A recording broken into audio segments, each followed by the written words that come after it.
April 2nd, 1918, Oakland, California.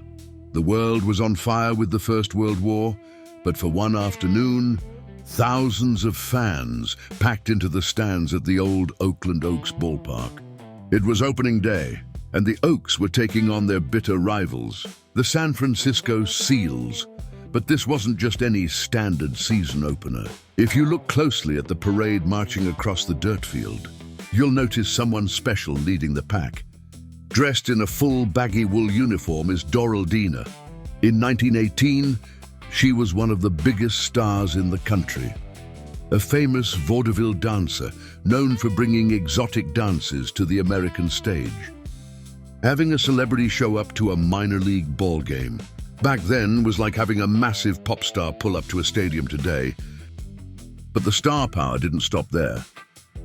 Standing amongst the players is a true ghost from baseball's ancient past. Captain Anson.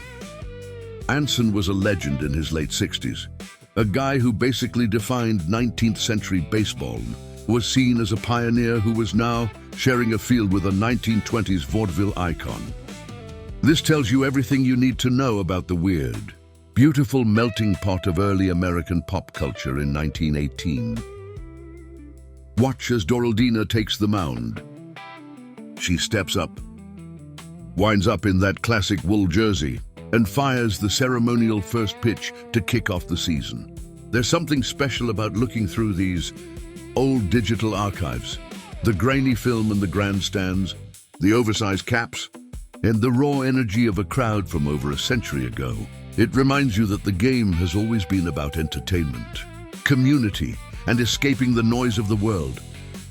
Just a slice of forgotten Americana from 1918. If you want to dive deeper into history like this, hit that subscribe button, and I'll see you on the next one.